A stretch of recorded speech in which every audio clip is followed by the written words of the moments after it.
Alright, Radical Reconstruction.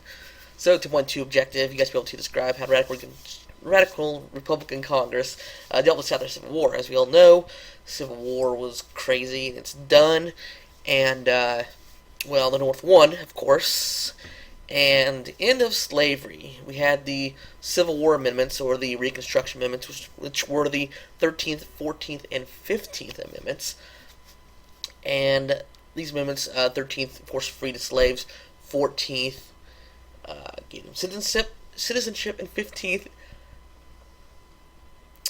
brain fart, and the 15th gave them the right to vote.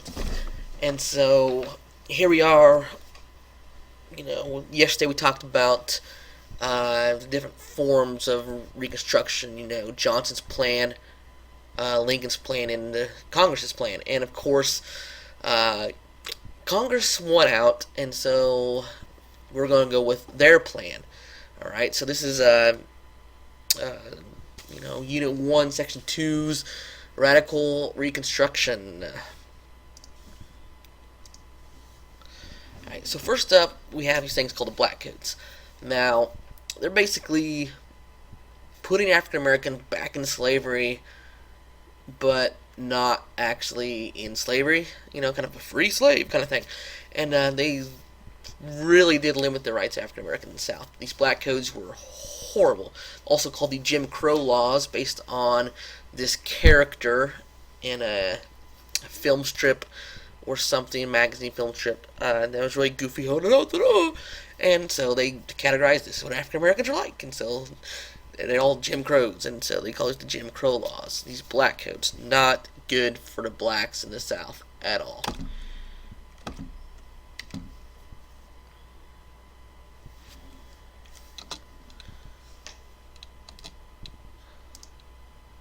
So, in no southern state were African Americans permitted to vote, testify against whites, handle weapons, or serve on juries. So basically, they can get framed for someone killing something. I can go down the street, shoot somebody, blame it on this black guy, and I can get away with murder, and he'll go to jail just because he's black.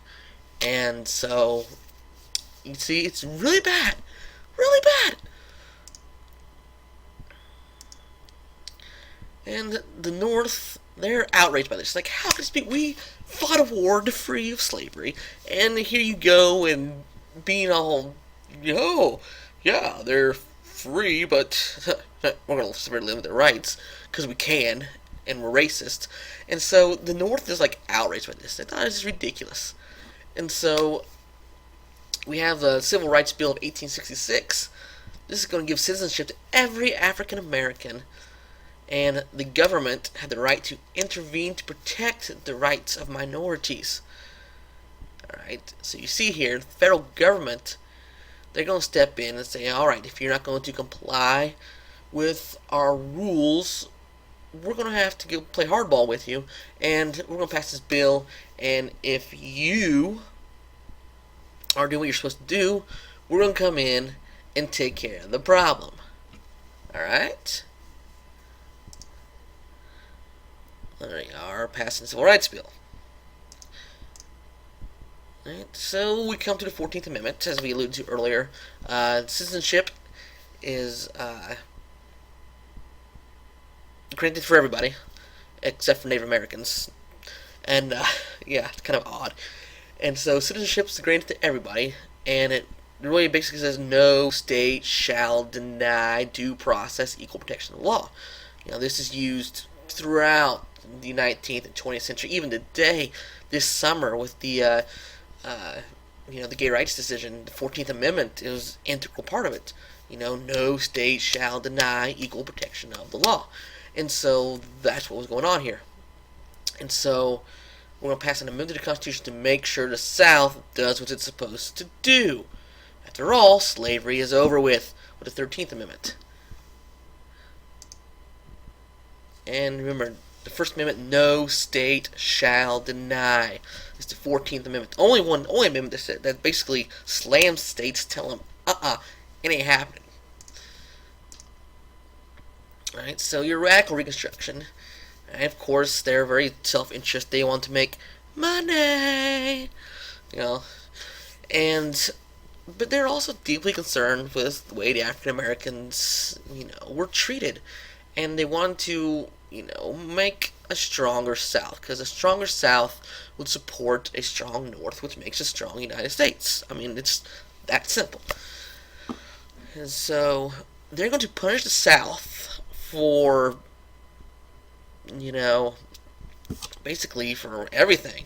Not only, it's not enough that we, burn down the South. We destroyed the South in the Civil War. But now we're going to punish you even more. I mean, the South just gets, real bad. And so we're going to pass the Reconstruction Act of 1867, which abolished the South's new state governments and put them under martial law, military rule.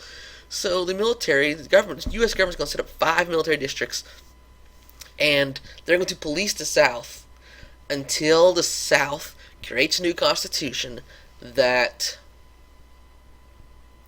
does not violate the U.S. Constitution and basically recognizes the 13th, 14th, and 15th Amendments, and so stop discriminating against African Americans. That's pretty much the main point of this.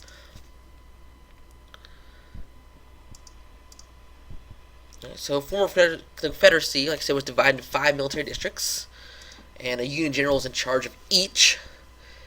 And the only way they can get back into the Union is if they hold the Constitutional Convention, rewrite their Constitution, and had to give African Americans the right to vote. They had to.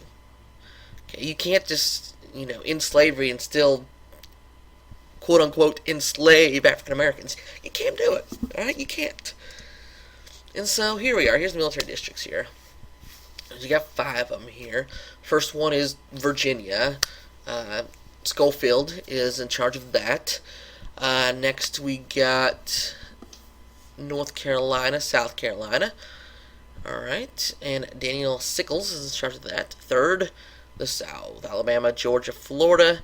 Pope is in charge of that, John Pope. Ord is in charge of Arkansas, Mississippi. And Sheridan is in charge of Louisiana and Texas. Alright, as you see, not part of military district Tennessee, because Tennessee, well, they did what they were supposed to do, unlike everybody else.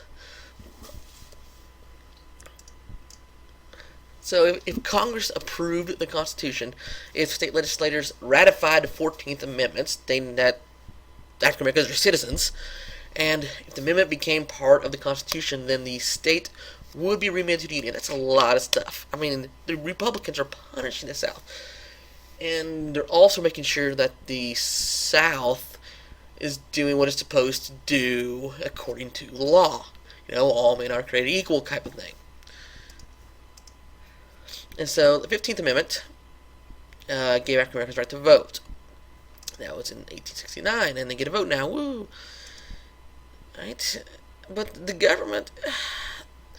Okay, the government in the South was not that good after this whole shebang. Alright, many Southern whites boycotted elections. How dare you allow African Americans in our Congress? How dare you allow African Americans to vote? So I'm not going to vote. Ha! But in turn, them doing that actually gave more power to the African Americans in the South. So, yeah, kind of ironic.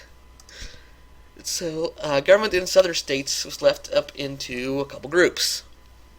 Now we have these scallywags, which were people who sympathized with the Union. Alright, there were people who lived in the South, but, liked the Union, like they stood for. They were for the Union, not for Southern pride, rise of the South, kind of thing. And we had carpetbaggers. Those are people who came from the North. Alright? So these carpetbaggers came from the North, carrying these bags like this, made of carpet, hence the name carpetbagger, and they would come to the South to get rich. They would come to the South to make a name for themselves. Alright, basically like move to the Old West later on. Hey, it's a land of opportunity down here. It's mine for the taking. I'm going to take it. So I want to carry my belongings in this bag, go down, make some money. I don't care who I hurt on the way. Right, 15 African Americans were actually elected to House of Representatives during Reconstruction, and 2 were actually senators. First time ever in Congress that this happened. And there they are. Now, the Radicals in power. The Radicals wanted to reduce presidential power and remove Johnson because they didn't like Johnson. Alright, simple as that. They didn't like him. Alright, many Radical Republicans didn't like Lincoln either because, Congress wanted all the power. Alright, there's President Johnson. Poor guy. We'll learn about that when we do your primary source tomorrow. And power struggles between the Radical Republican Congress and President Johnson ensued. Like I said, who has real power? Is it the president or Congress? Really, checks and balances says they're equal, but, as we all know, that's not always the case. Not usually how it happens. Alright, so what we're going to do? Impeach Johnson! Yeah, let's fry him! And what does he do to deserve impeachment? He fires a guy they weren't supposed to fire. Yeah, that's it. Violating the Tenure in Office Act, he fires somebody who Congress did not want him to fire. And the funny thing is Johnson basically said, alright, I'm going to challenge this law, because Congress put it in there knowing that Johnson's going to, defy it. So basically, he's like, I'm going to challenge Congress, see if they really mean what they're going to mean, see if they really are going to impeach me for firing this dude. So he does it. And lo and behold, Congress is like, you violated my law, and I'm going to impeach you. So, good riddance, Mr. Johnson. So, he violated the Tenure Office Act, like I said. And Johnson remained in office by one vote. So, a very slim margin. But he remained in office and was powerless to challenge radical policies. So, basically, for the rest of the time he was president, Congress was in charge. Simple as that. And the next election, the Union General, the savior of the Civil War, Ulysses S. Grant, he's going to become the next president of the United States. Someone that may sympathize with the Radical Republicans. And then we have things like the KKK. Because remember, the South was allowed African Americans in Congress. And KKK starts out here, forms by Nathaniel Bedford Forrest. He's the guy who starts the KKK, and basically they start out, anybody who's an enemy of the Republicans, they're going to go after African Americans. If you're they're Democrats, and they're going to go after anybody who's a Republican. Because Radical Republicans allowed African Americans into Congress, and they didn't like it. It was destroying the Southern way of life. And so they're going to form the Ku Klux Klan, and they're going to kill Republicans, kill African Americans, anybody they don't agree with, anybody who they fear is threatening their way of life. They're going to terrorize, they're going to lynch, they're going to kill, whatever it takes. Alright, you can watch this video. Post a link to it next to this one.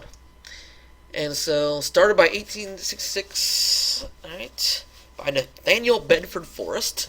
Yes, Forrest Gump's great-grandfather, according to the movie.